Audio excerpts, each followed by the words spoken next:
Il va falloir que si nous arrivons à développer, nous exportions. Et il faut un port. Et le port n'est pas à l'ouest. C'est pourquoi il faut parler avec les autres. Et l'ouest a ceci de particulier que c'est la région la plus cosmopolite de ce territoire qu'est le Cameroun. À l'ouest, on a tendance à dire l'ouest c'est la région bamileke. Elle n'est pas que bamileke. Elle est loin d'être seulement bamileke. C'est faire insulte à la communauté Mbo qui est dans cette région. C'est faire insulte à la communauté Tika qui est dans cette région. C'est faire insulte à la communauté Mbororo qui est dans cette région. C'est faire insulte à la communauté Bamoun qui est dans cette région. Alors si on pouvait arrêter cette supercherie et mettre l'Ouest à sa vraie place, c'est-à-dire une région riche de sa diversité, très riche de sa diversité. Je voudrais ajouter, par ailleurs, en m'adressant à ceux qui sont de cette région de l'Ouest, qui doivent comprendre que si partout on parle des gens de l'Ouest qui ont réussi, si on vient de partout en disant oui, l'Ouest c'est l'endroit qui a produit de nombreux chefs d'industrie, de nombreux capitaines d'industrie, lorsque l'on traverse le fleuve en Kenken et qu'on regarde notre pays, on se dit mais toutes ces personnes-là viennent d'ici, tellement c'est en inadéquation. Tellement nous avons fait de l'Ouest, excusez-moi, ne m'en veuillez pas, parce que je suis concerné, nous avons fait de l'Ouest simplement notre cimetière. Quand on voit le Bamileke venir chez lui, quand on voit l'enfant de l'Ouest venir ici, c'est pour enterrer quelqu'un ou pour faire des funérailles. Comme si nous ne croyions pas à notre région. Est-ce qu'on va faire de Bafoussam, de Mbouda, de Tchang, de toutes ces villes-là, seulement des cimetières? Jusqu'à quand allons-nous venir ici seulement pour des funérailles? Est-ce que nous nous sentons pas mal lorsque nous pensons au village parce qu'on va faire un rituel traditionnel, parce qu'on vient voir un chef pour qu'il fasse le rituel traditionnel? Quand est-ce qu'on pense à l'Ouest comme une opportunité où on peut aussi investir? Ça s'adresse à nous. Et nous devons arrêter de regarder notre village, notre ville, notre région comme simplement le lieu où on vient construire de grandes villas pour épater nos amis qui viennent nous rendre visite. C'est bien ces belles maisons, mais c'est peut-être mieux que nous fassions un peu plus d'économie pour que ici, on vienne produire, on vienne transformer. Il y a quelque chose de pas normal lorsque l'on pense que toutes ces sommités qui ont de grandes fortunes, toutes ces sommités qui ont créé des industries, n'arrivent pas à investir chez eux. On est d'abord grand chez soi avant d'être grand ailleurs. Il faudrait qu'on y pense. Nous n'y pensons pas souvent. Lorsque l'on vient ici, nous qui sommes originaires de l'Ouest, on cherche quel est le plus grand hôpital qui existe ici. Il n'y en a pas. Il n'y en a pas. Quand on a un malade, on se met à Douala, à Yaoundé, à Paris, à Londres, et on essaie de mettre notre malade dans un véhicule, qu'à un cas sur les routes que nous connaissons, pour qu'il se rende à Douala ou à Yaoundé pour se soigner.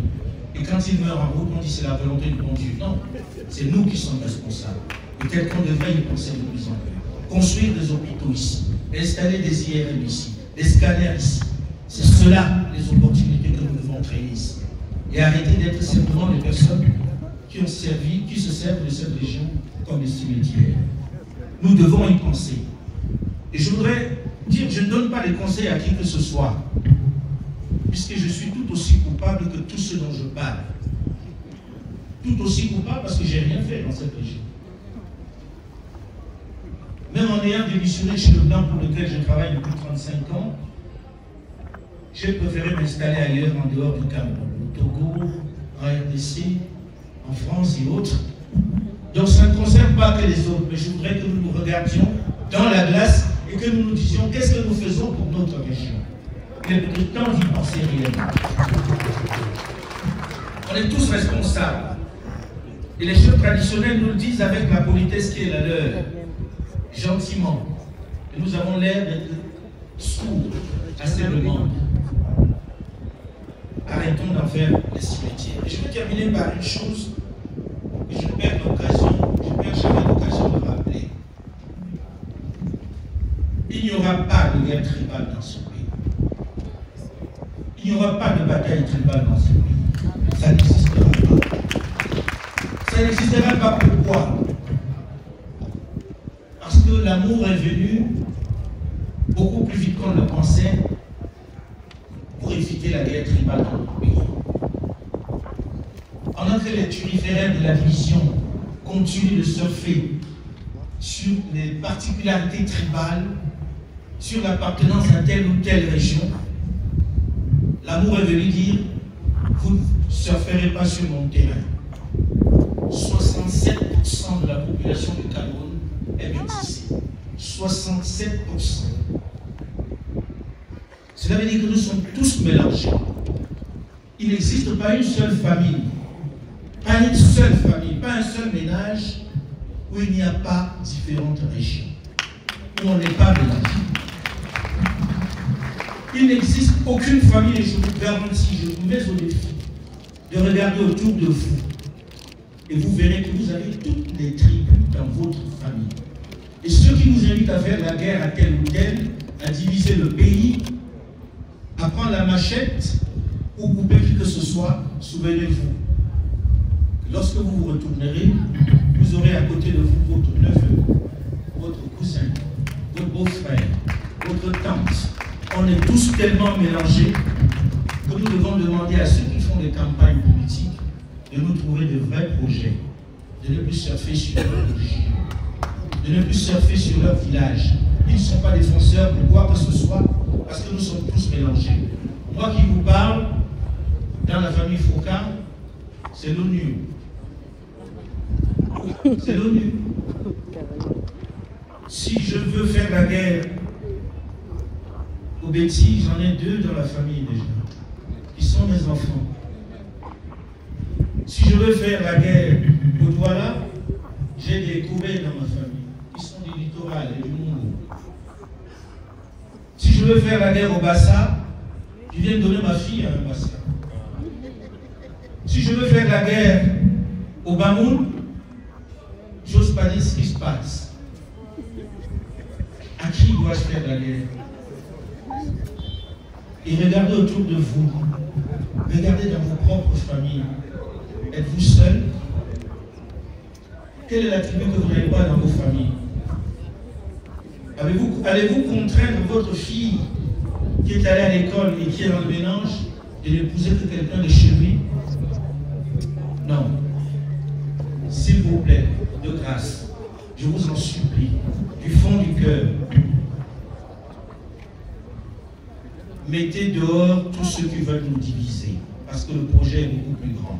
Et lorsque l'on parle des régions, appropriez-vous le lieu où vous êtes né, le lieu où vous vivez, le lieu où vous avez des opportunités. Tout à l'heure, Jules disait que ce sont des billets massifs. On l'a présenté comme le papa. Il n'a jamais vécu à Bapa. Jamais. Moi, je suis né à Douala, au Camberto.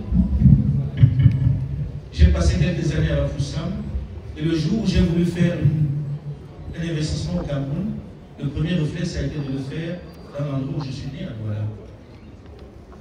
J'ai des amis que j'ai rencontrés à Bafoussam, comme mon ami Mbala Godefroy, ou encore Saradika. Quand je leur parle du Cameroun, eux ils me parlent de Bafoussam et ils passent leurs vacances ici. Ils sont loin d'être d'ici. Je pourrais étendre des exemples à profusion, mais je voudrais que nous arrêtions de fonctionner sur des guerres qui sont dépassées.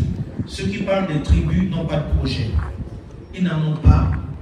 Ils doivent comprendre qu'ils sont en retard d'une bataille et que nous devons construire ensemble ce pays. Il ne se fera pas contre quelqu'un, mais avec les autres. Merci à vous de m'avoir écouté.